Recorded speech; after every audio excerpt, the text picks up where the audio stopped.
Hey, welcome everybody. This is Jeff with Junior Hockey Advisor, Monday night. Thanks for joining us. Thanks for jumping in. As usual, throw some comments up. Tell us where you're at, who you are, what kind of kid you got playing, if you got a kid playing. What's really interesting over the last few years is to find out how many people have kids that have already moved on and are playing college hockey, or in their last year, juniors, already committed, that the parents are still involved in the show. We've got just a ton of different people to watch. I'm so glad that you guys are with us tonight. Going to do a little bit something different. We are going to ask you questions and get some conversation going with you, just to get a handle around parents and thoughts and where your head's at as far as the game. The junior scene, the 18 scene, the college scene, wherever you're at.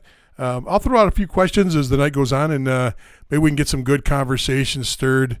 We're going to have some people jump in. As usual, I'd leave the door open for Bloomer. And every time I say, tonight, you should drink. Because I watched one of our videos the other night, and I was like, that's ridiculous. Can't do that. That's so unprofessional. So get yourself a nice drink, get yourself a bottle, whatever you got to do. And every time I say, take a drink, let's see how far we go and how far we get through the show, if that's the case. Well, listen, once again, I'm Jeff Colson. This is Junior Hockey Advisor. Tonight is Ask Me Anything Monday night. We talk about the process. We talk about how hockey works. I've been doing this for over 35 years. I've been an owner. I've been a general manager. I've been an NCAA coach, coach at junior level, coach youth, been a president of a youth organization for years. And this is what I do. This is what I love. I work for a team in the North American Hockey League right now as a director of player development, and I love life. I talk hockey, and I watch hockey. What else could you want? What else could you live for in my world? Maybe throw in some family activities, some vacations once in a while, and in an airplane I can fly once in a while, and life's good. I'm doing everything I want in life, and I'm enjoying the heck out of it. So with that said, I want to make sure I mention a couple things, clean up little things. We finally got a discount code built in today and it was just getting people in the same room at the same time and not out in the field doing other things hockey related. But we've got discount codes built in for those of you that subscribed to our YouTube channel, and we promised you that you could get the free copy of the All About the Family Advisor, which we sell as a webinar. It's one of our products that's actually for sale. Everybody that signed up on our YouTube channel, the Junior Hockey Advisor YouTube channel last week, all you have to do is DM me, and I will still honor that discount code. So we're going to get those out tomorrow and the day after. It's a little bit of an arduous project because it's all custom click and paste and build for each individual person. It's not as easy as I wished it was, but that's okay. That's okay. We made a commitment. I'm going to follow through it. So you'll get those over the next day or two here. And same thing goes for tonight. If you're watching and if you go over and subscribe to the YouTube channel, Junior Hockey Advisor YouTube channel, and you want a copy of All About the Family Advisor, it just breaks things down in detail, talks a little bit more. I know we just did a recent one of these podcasts on the Junior Hockey Family Advisor and some of the things going on with it. This gets into a little more detail on certain things, and it also puts it down so you can attack hiring an advisor and work through the process of hiring the advisor so it works for you. So if you're interested in that, let me know. I'd be glad to get that out to you as soon as possible. Let's say hi to some people here. We've got, holy smokes, CCCFN in Oregon, 18U player. Awesome. Good to see you. Eugene. Nice. We've got Danielle's on, sitting in South Carolina. Whereabouts are you in South Carolina? We're about to take a trip down to Tybee Island. I think that's where it is in a few weeks. How far away is that? I don't think we'll have a chance to visit. We're going down there for some serious R&R, and don't plan on leaving a chair once I get down there. But just curious to know where you're at in the state. And Frank's on, Brownstown, Michigan. And his grandson plays for the Notre Dame Hounds up in the Saskatchewan League. So great to see you, Frank, coming on. Chicago parent with an 04 son playing in New Hampshire, looking for advice on Best ways to get exposure. Well, that's a great place to be. I don't know how much we'll get into tonight on that topic directly. I'll sure if we're about a half hour in and we haven't got you answered properly, send me another note there and we'll see if we can jump in. Got a New York parent with an 07 defense. How do I get him more exposure? Okay, so we got the exposure questions coming in. Here's a good one. All right, let's just start off with questions first.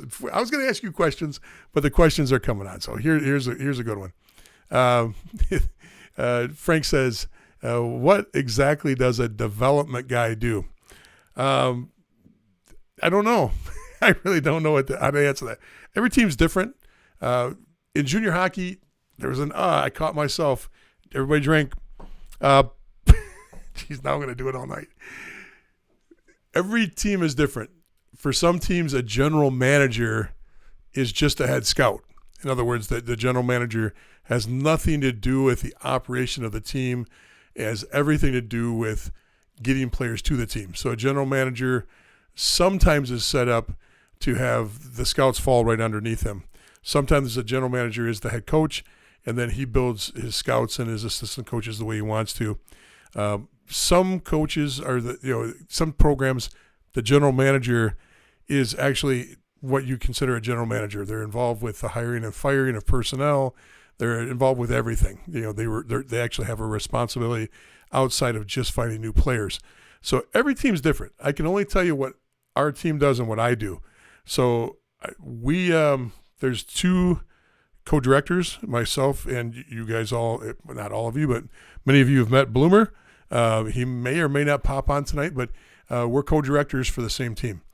So we have a staff of scouts that work for us from Europe to Canada to key parts of the United States, Michigan, New York, Boston, Chicago, Minnesota, and we've got scouts. I think we've got one in Colorado too, but we've got scouts across the United States. And then we coordinate those scouts. We filter the players. We build out our game plan at the request of the coach, because this is all going back to our coach GM, who ultimately has the final decision on this. Do we have say? Sometimes, sometimes we have a lot of say. Last year we had, practically the two of us, Mike and myself, we did a lot of everything that went on.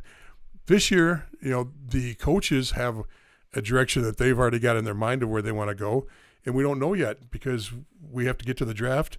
We have to get through the tender process and the draft to really know what our influence is year to year.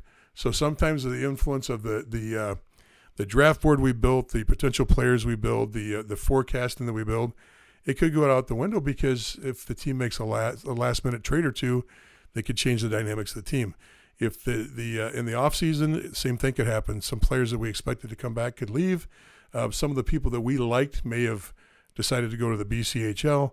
Or they got picked up in the USHL, which is a very common issue. So it changes. It really does. But normally what I'm doing is I'm working to try to make sure we meet with our scouts, talk to our scouts, get a plan built on who's watching who's covering what area, and coordinating everything so everything works smoothly, and we've actually got a plan in place.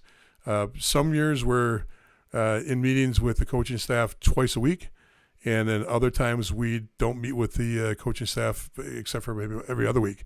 It all depends on how good the team's performing, how good the conversations are. Is there a necessary meeting?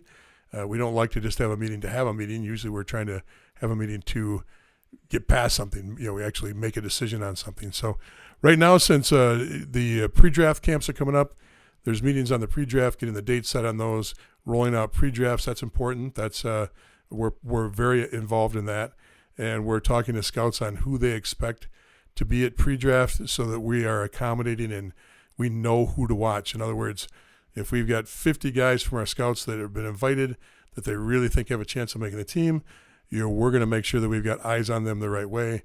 Then we coordinate sheets to make sure there's lots of eyes either on our pre-draft camp or our main camp, and we try to make sure that everybody gets looked at and everybody's got a set of eyes on them.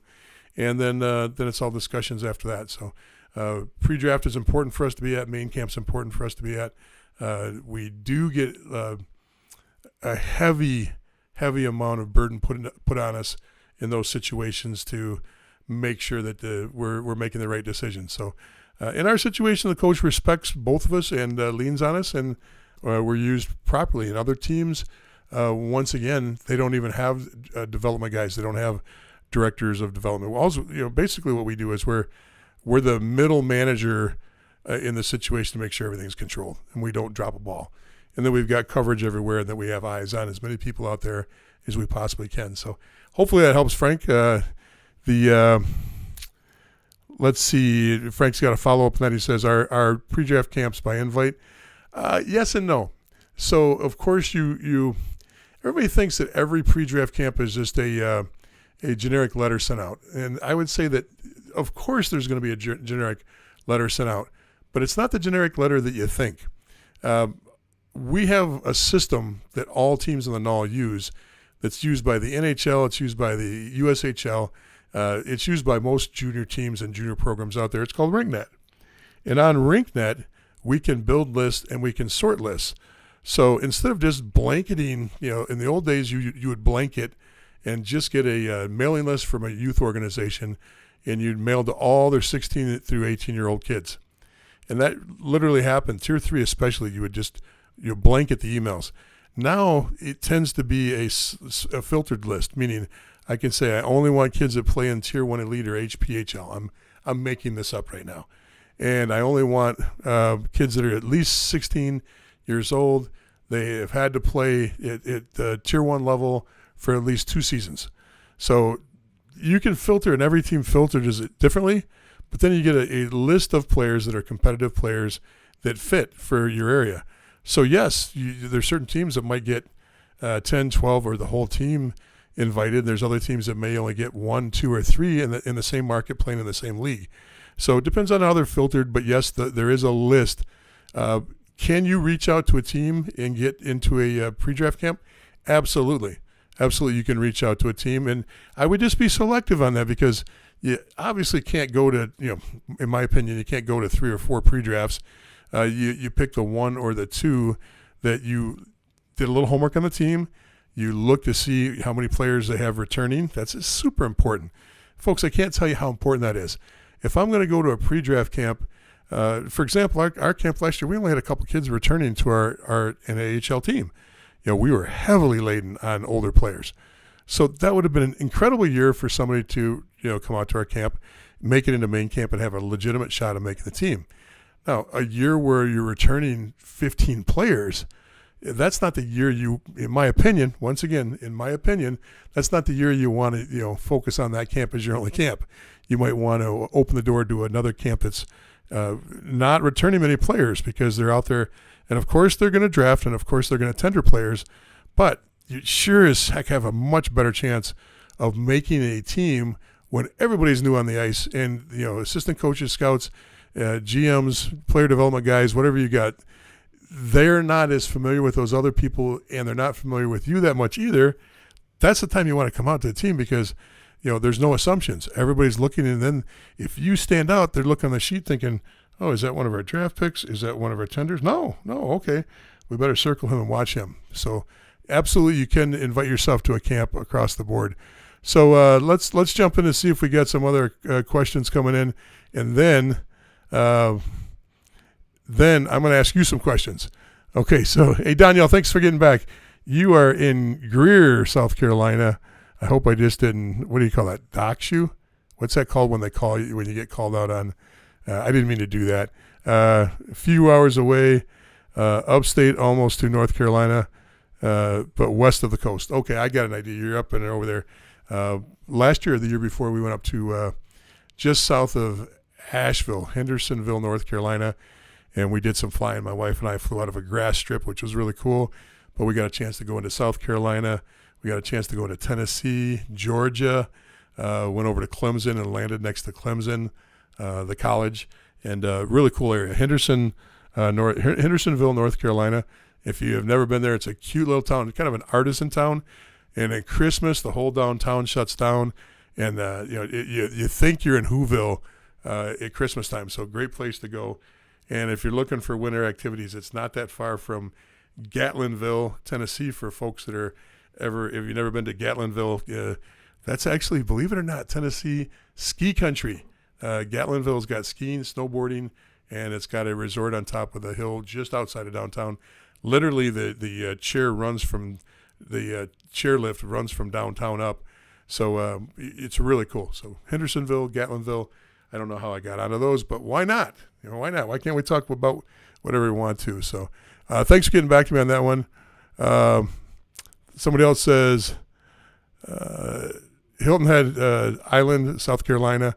Yeah, Hilton Head's right next door. We've actually been there before, but we're trying Tybee this time. Somebody on Facebook has the comment of, I would think a player development director would assist players in how to get to the next level. Yeah, I can see how that could be the case. We're actually underneath the team trying to get those players pulled up to the team. So we're on the back side of this, we're on the initial side of this, not on the output side. And output side is that's at the next level. So if you guys going up to try to get into the USHL, they've got people that are working with him, talking to him.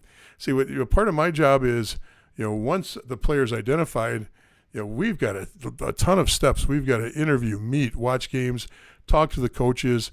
There's probably 2, 3, 4 weeks worth of 2 weeks if you're meeting on several things a week. But we've got to explain who we are. We got to get a visit set up with our team. We've got to have the player come down and spend a week with us. We've got to talk to the parents, make sure they're a good fit. Maybe sometimes even have a Zoom call with the player, parent, and the current coach and talk about things and see if it's a good fit. Because not every NAL team is a good fit for a player, and there's nothing worse than bringing a great player in to a team that he doesn't fit with. So the development side is, I've got a year, essentially. Maybe you might want to say I have from the time when I initially make contact with the player to the time main camp and to the fall camp come around to get him prepared and get him ready. So sometimes it's conversations and talking and discussing about how our staff works. Sometimes it's talk about system play. Sometimes it's talking about billets and home life, and then getting them to experience some of the things by getting them down for a week. So yes, I can see how you can get confused on that, but we're that intermediate step between after a player's been identified, then that's a scouting role. Then we step in to try to help make sure it's all smooth to get them ready so they're absolutely ready to fire on all 8 cylinders. Old school, we're talking, maybe even 2 carburetor 8 cylinders, ready for the camp and ready for, everything that's going to come and everything that junior hockey entails at that level. So, I understand what you're saying. No, that's because, remember, a lot of teams are coach GM, and they're set up that way with that coach GM, and that GM's still got a player role, a player development role.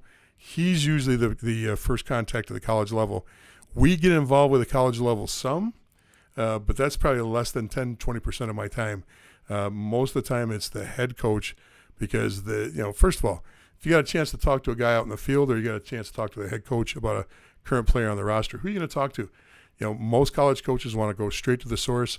So in fact, I couldn't see it any other way.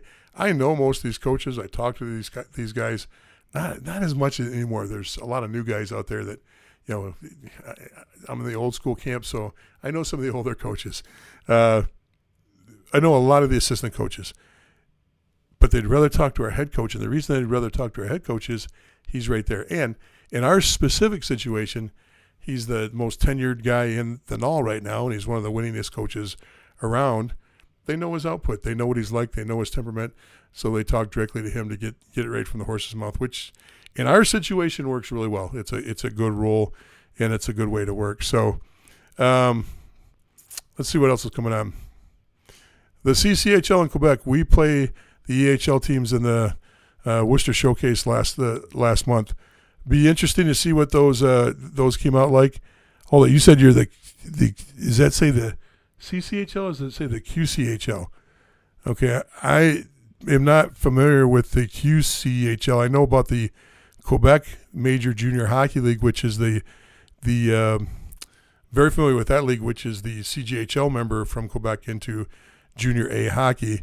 If you're talking about that league, or if you're talking about a Junior B program, which I'm imagining that's a Junior B league, the QCHL, I'm not as familiar with Junior B hockey. Gojo hockey, yes. I know some of the Vancouver programs, yes, but that would be something I just don't know much about. I'd be very interested to hear how you did against the EHL, which, if you don't know, that's the Eastern Hockey League. The Eastern Hockey League is a Tier 3, a very good Tier 3 league in the States. So it'd be very interesting to hear that. Andrew came on. Andrew says hello from New Brunswick. Good to see Andrew. Roughly, how much does it cost to play D3 hockey? Okay. Oh, hold it. I thought it said D3. Boy, oh boy. It's because the type is so small. I downloaded the latest version and I can't get the type back up to the old site, the old style text and font we had. So roughly, how much does it cost to play NA3? It's subjective, market to market. Remember, if you're playing it, let's just put it this way. If you're playing in the New York City market, that greater New York market, New Jersey, Connecticut, you're playing for one of those teams that pay $500, $600 for ice, the price is going to be a little bit higher. You play in somewhere mid-America, Minnesota, some of the Illinois rinks, maybe some of the Michigan rinks, they might be buying ice, non-prime ice, they may be paying less than $200 for it. So it all depends on where you pay. I would say low end on the market now to play NA3 or to play USPHL Premier or to play EHL, you're probably talking, because those are the three main Tier 3 leagues in the United States, you're probably talking low end. I don't know if I've seen anything lower than $8,000 or $9,000. Correct me if you've got a team that you know that's lower than that. And on the high end, boy, 12, 13, 14, depending on the market. Two things that cut into it. I did a video a few weeks ago for you. I put it up. It's on the Facebook page. The cost of D3 hockey, how the books work, where the money goes. Two things that kill you. Two things that kill you as an owner and as an operator or a manager that's reports to the ownership. Ice cost kills you, especially if you're paying, let's say you're paying $180 for non-prime, so you're really happy you're getting a lot of ice at good prices on your non-prime. Then the weekend comes up and you've got a game, and you've got to protect up to 4 hours of ice because you got warm-ups, Zamboni cut, and then a Zamboni cut between each period, and you may have overtime. So you might have a 4-hour block there, and if that's $500 an hour, that's $2,000. Boom. And most Tier 3 junior programs don't draw much of a crowd. You got grandmas and girlfriends. So if you're only drawing in 100, 150 people, there's not much offset from that money coming in. Usually there's not even enough to cover the cost of your referees. And, I think you got to set around $250 to $500 aside for referees, depending on which market you're in. So it's tough. It's real tough. That's the price range, though. But all you have to do is, the other thing is you add up ice cost to tell, what teams spend their money on, and you add up travel. And when you're paying, $1,500 to $2,000 a day for a charter bus, and different areas, different rules. Some of them you're unionized, which means that maybe the bus driver can only drive 6 hours, so you got to have two drivers. There's different rules on those, so it can be very expensive for hotel rooms. Travel kills you, ice time kills you. It doesn't kill you, just eats your budget. That's the two things that eat your budget. So that's one of the things you always ask is, how many kids in the room? In fact, you shouldn't ask the coach that. You should be asking billet parents how many people they put in a room, and players, current players, past players, because there are some programs. The only time we ever put 4 in a room is when we got one of those resident inn suites that had 2 bedrooms with 2 queens on each side. Then you can put 4 in a room. Maybe 5 if they got a couch in the middle room, because you got 2 bathrooms, you got 2 bedrooms, and it's a big, nice space. Everybody's got plenty of room.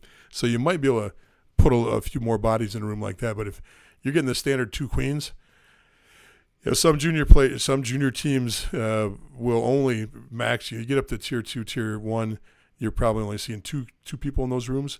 Maybe a rookie where you got 3 people in a room. It's not uncommon for a Tier 3 team to put 4 in those rooms. 2 guys per queen bed. So it is what it is. Some guys bring their own air mattresses. There's all kinds of things that are going on. But that's a great question to ask a team, is how many people they actually put on the ice. Charles from Massapequa, good to see you on. And that was a good question, though, that came in from our new U18 player on there. And he comes back with another question that says, how does school work while playing in the league? Do you attend online school, go in person, take a break from school, etc.? Once again, customized to the team, customized to the player. You do get some provisions from USA Hockey, but remember, NA3HL is the only league that falls under USA Hockey at Tier 3. You get provisions that say you can't be traded if you're in school at a brick and mortar school.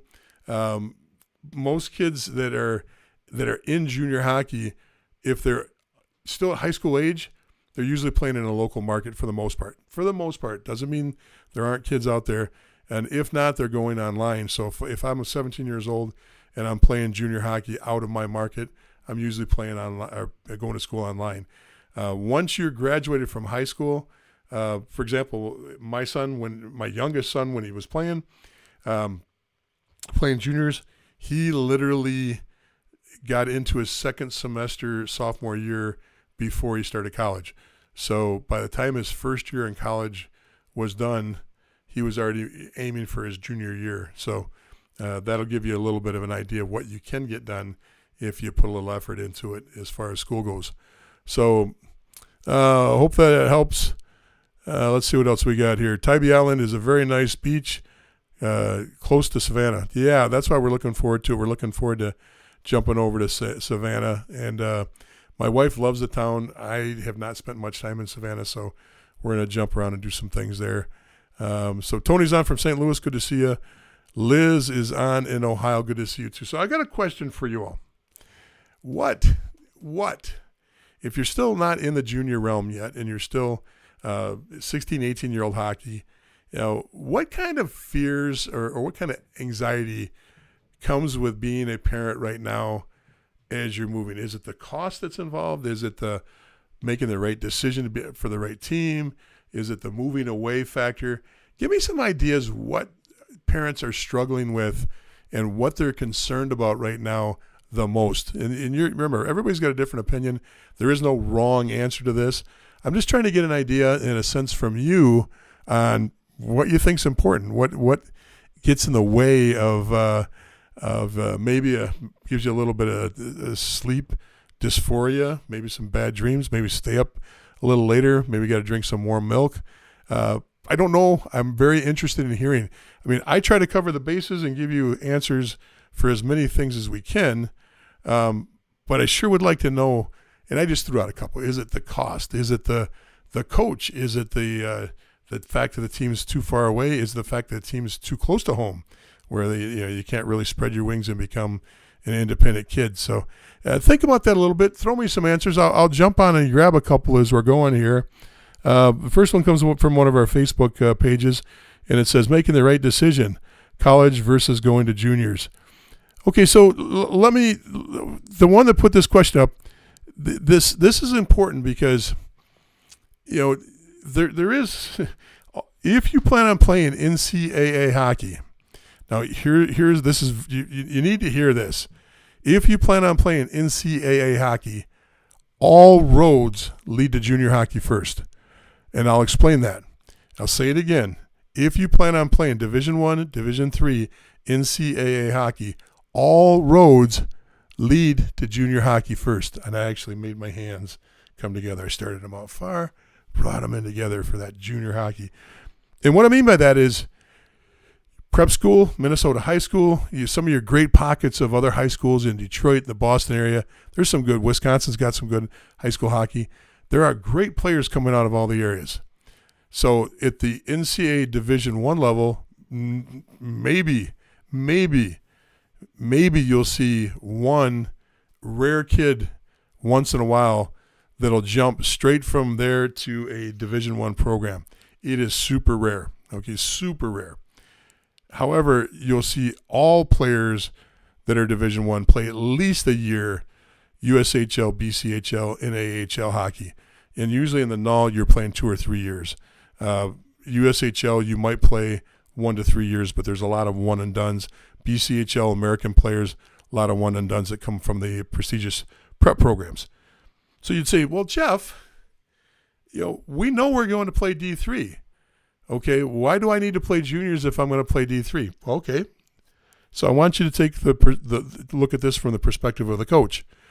Coach says, my, oh my, your son's a really good player. He's D3 material. In fact, he's good enough to play for us now. And you go, well, that's great. I don't have to play juniors. Maybe I'm saving money because I have to pay for juniors. I'm saving time. I can stay on path. And the coach goes, whoa, whoa, whoa, whoa, whoa. Just because I said he was good enough that he could play, it doesn't mean we're going to take him right now. Why? Because there's a guy that's 3 years older that plays exactly the same way, that's just as good, but he's got 3 years of maturity. He's got college under his belt already because he's been doing online courses, and he's got the experience of playing junior hockey where the competitive level is much higher than he was playing at U18 or high school or prep.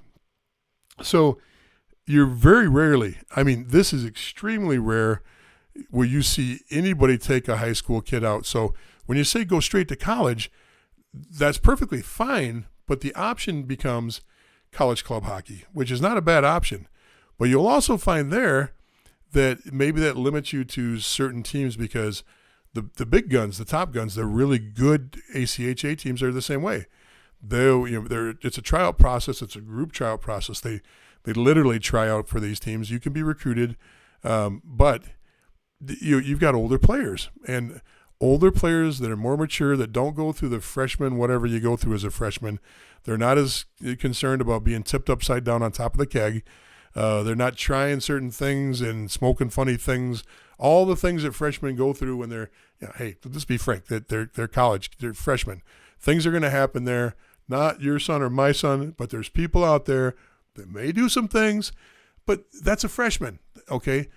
The reason why even D3 programs like that last year junior player is most of that stuff's out of their system. Not all, but most of that stuff is out of their system, and it just makes it for a much easier transition to the college ranks. So, keep that in mind. I don't know if that really hit the question the right way or not.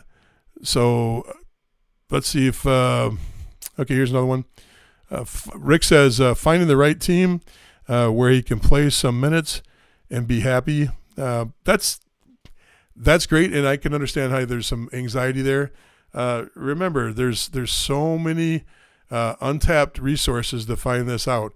Prior coaches, past coaches, players that are a year ahead of your son, players that have older brothers, going to camps and clinics, going to showcases, playing on different showcase teams that have players that maybe are a year or two ahead of you in the process. Your showcase coaches, power skating instructors, clinics, summer camps.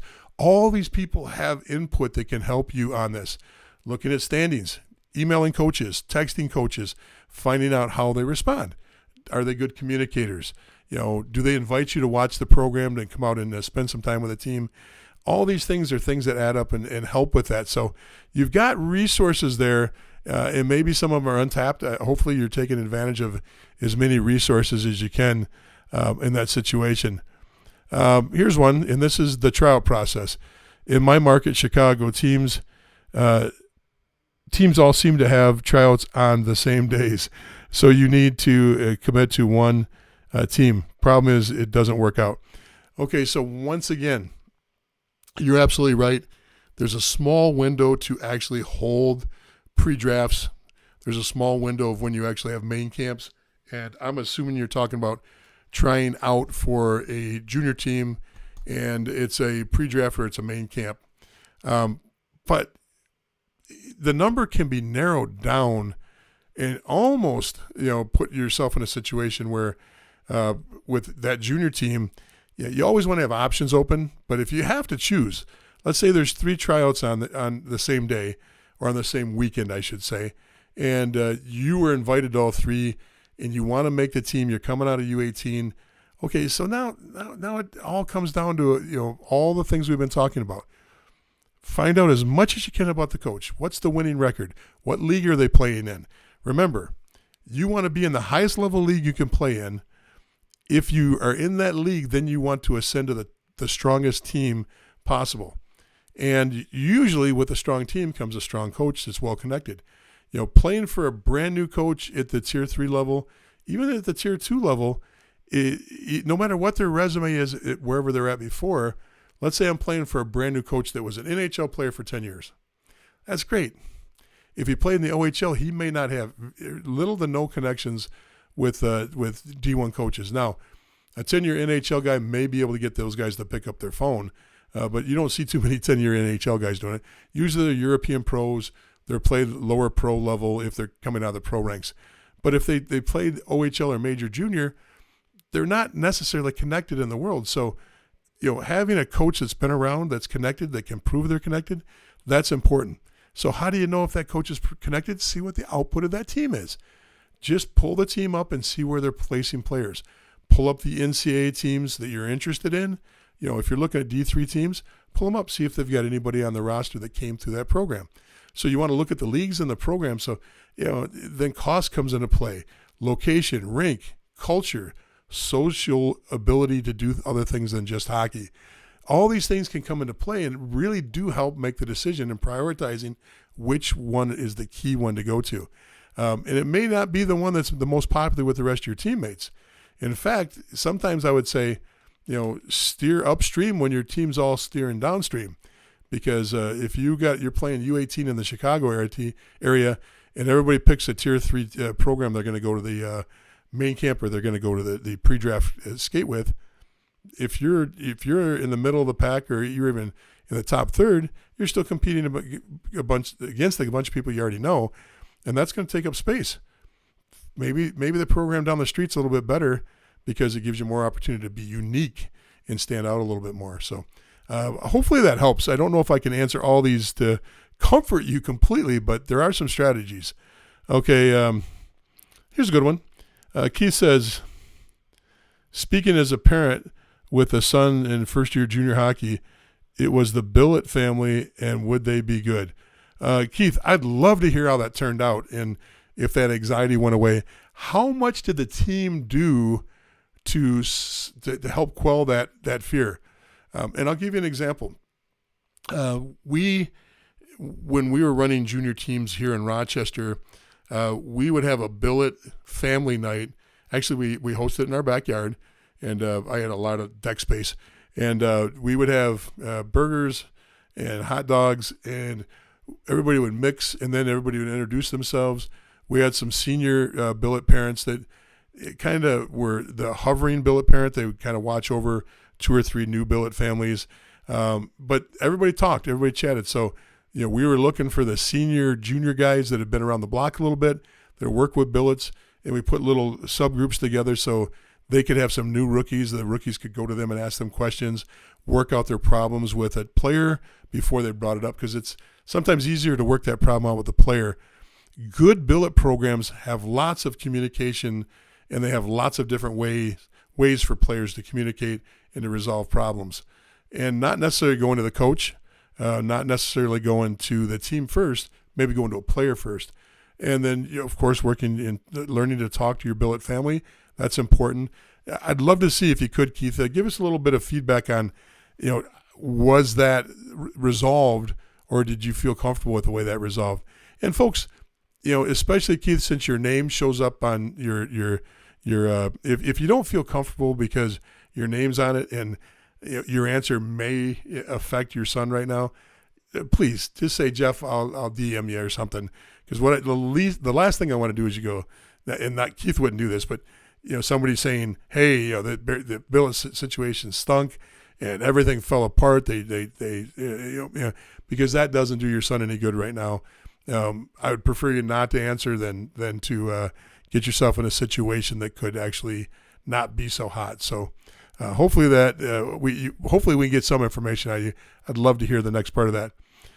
Danielle says, as soon as it pops up, there we go. Being assured you found a team that is a good fit for your player and do what they say they would do. That is so important. Across the board, people say some things, coaches say some things, and it just goes, here's the things I see happen and happen over and over again. We meet with our players weekly. We have team meetings. We go over and we audit the billet houses. The coaching staff, we go over and we audit the billet housing. We stop in randomly to make sure everything's okay. We watch film daily. Those are the things that a lot of teams commit to in the recruiting process, but don't follow up with on the season. So once again, we watch a lot of film. We meet with the players. We audit the billets houses, and we communicate with the billet parents. Those are the kind of things you hear that don't always happen. So, once again, you have to take whoever's recruiting you, assistant coach, GM, player development director, head coach, through the process, and then you have to weigh that off on A, can I trust them? And can I get that confirmed through another source? Hey, do you mind? Do you have your billet coordinator, the director of your billet program? Do you have their number? Can I reach out to them and talk? I just have questions that maybe is best just to ask the billet coordinator. Hey, how do you watch your film? Do you do it as a group? Ask some questions specifically that can actually open the door. And they go, well, I don't know. Sometimes the more vague they are, the more that most likely it's not as accurate and as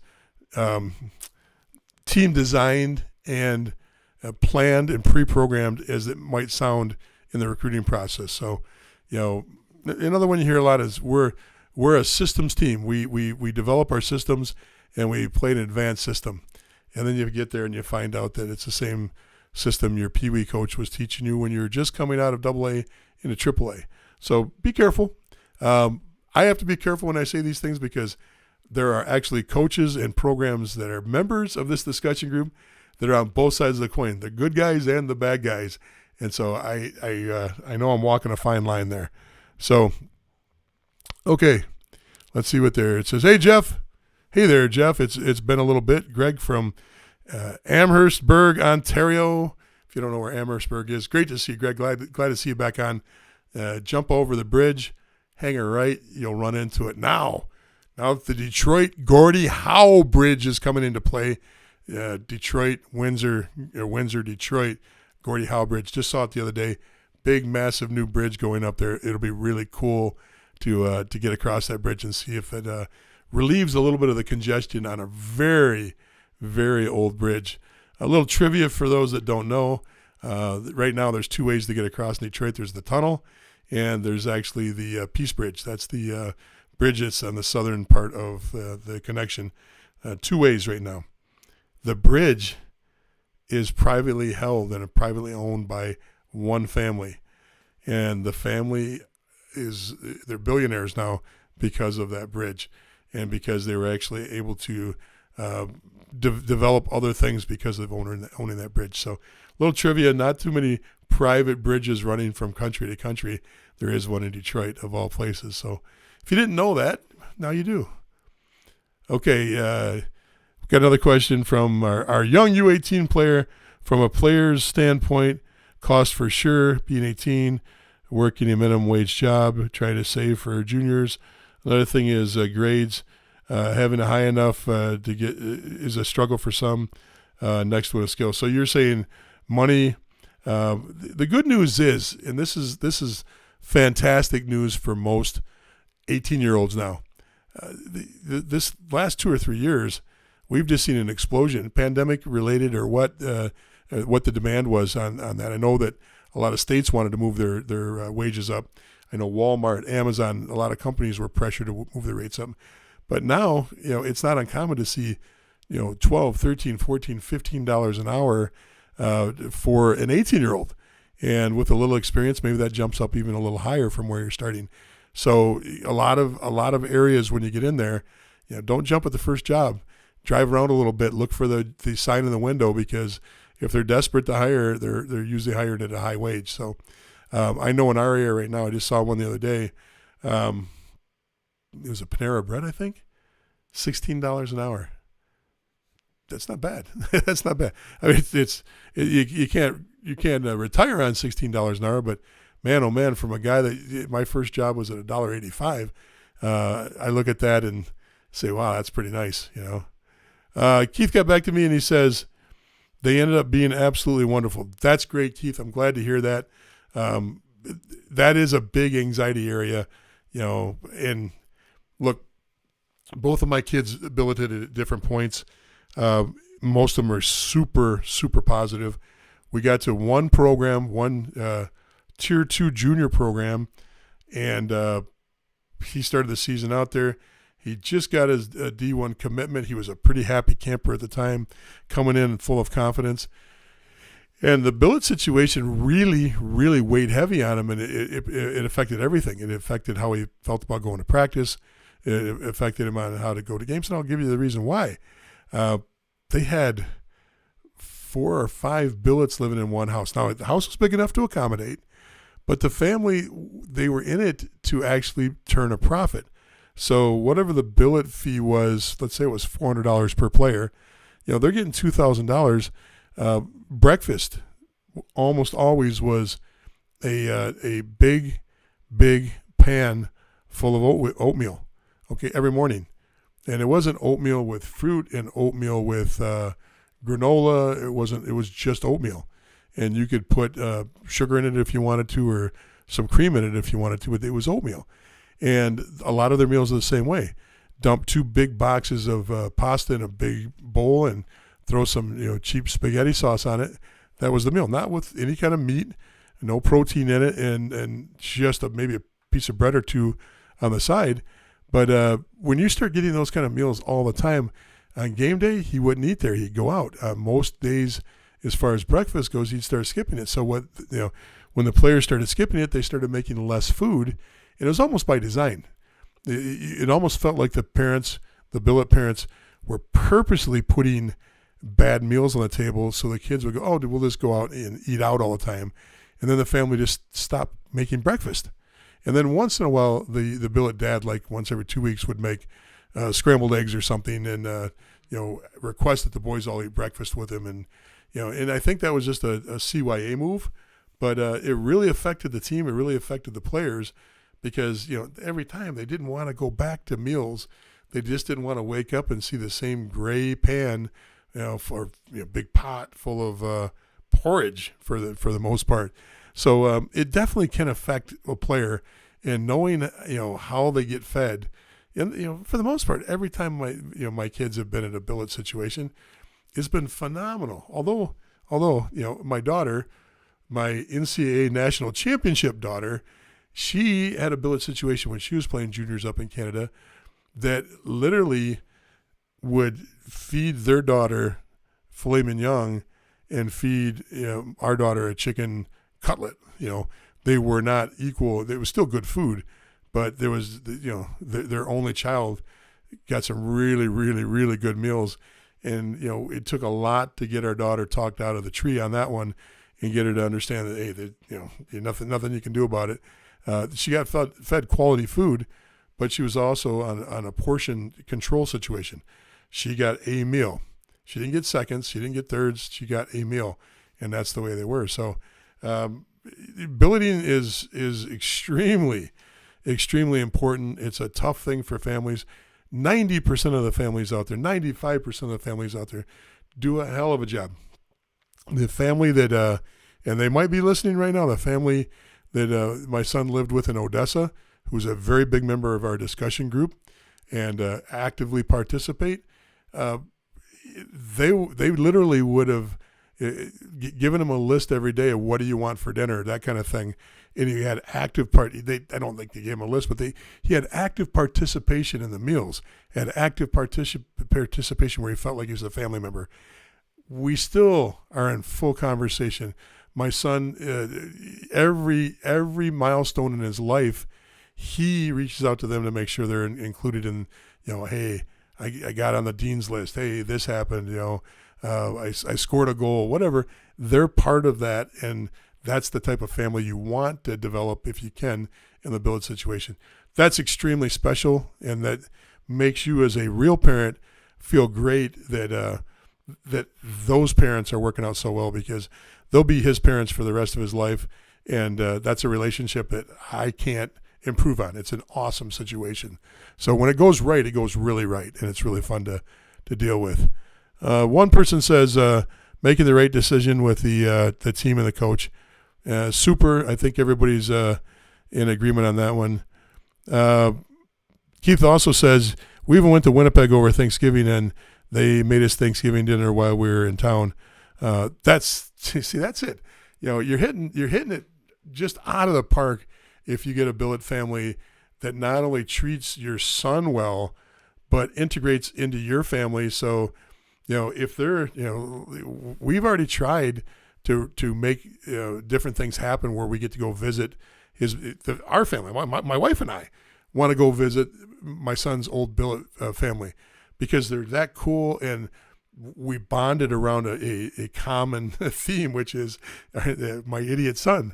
He's a good kid, but you get the point. You get the point. All right, Frank, I get it. You got to jump off. Have a great time. Good luck to your grandson. Hope he has a great game. So Greg asked the question, what do billets charge? Who pays?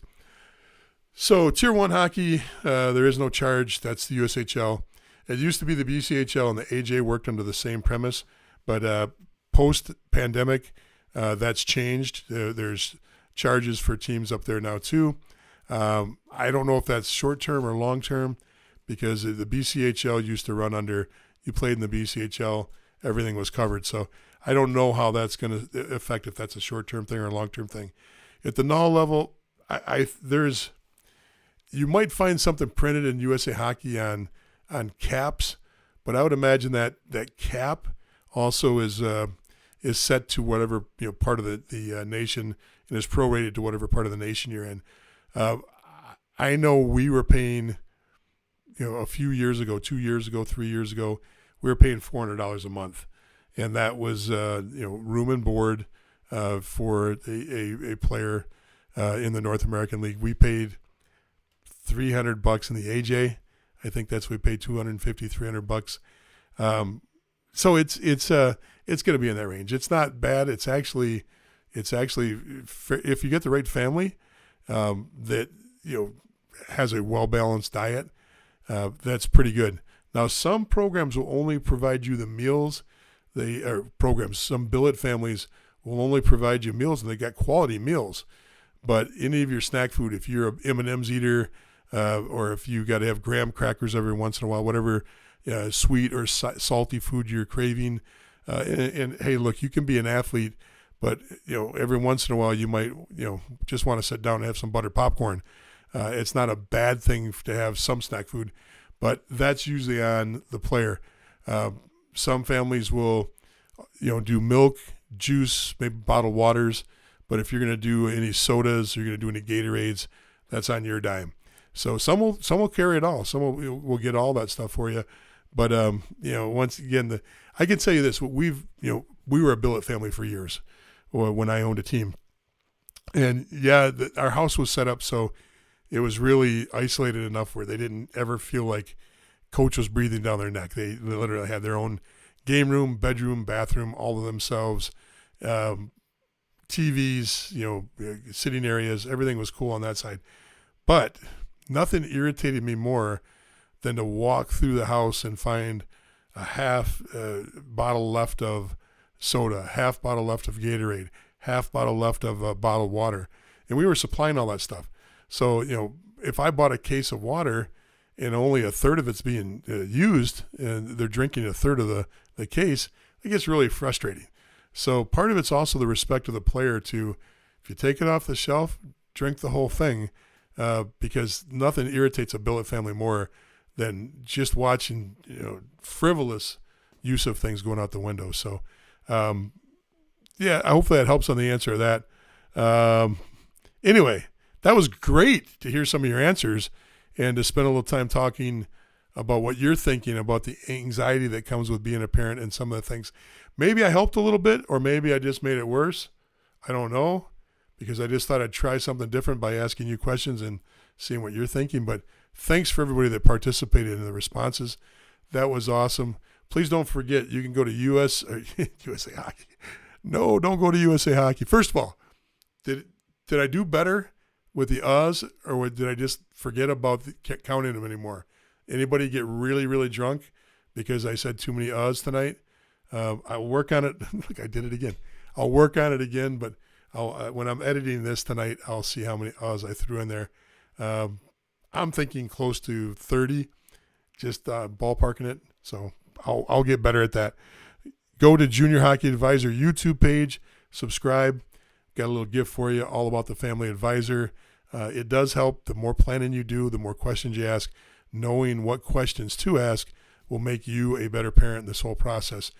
And don't forget, at any time, you can DM me. You can put it on our Facebook discussion group. If you've got a question or you've got an idea that you'd like to discuss, if you've got an area that you think we should do a better job of covering, throw them up there. We'll be glad to respond. And remember, Wednesday nights, we cover the leagues, the teams, the players, and the coaches. That's our Junior Hockey Live. And Bloomer and I just dive into different parts of the teams. We're not talking about how to move up, and we're not talking about the process, the nuts and bolts of moving through juniors. We're specifically talking about junior teams, junior leagues, coaches, and players. So join us on Wednesday night too. And hopefully you like the output that we've had lately. And I look forward to seeing you on Wednesday night if you can join us. Thank you so much, everybody. Have a great night. And good luck with all this as we move through the process together. See you later. Bye.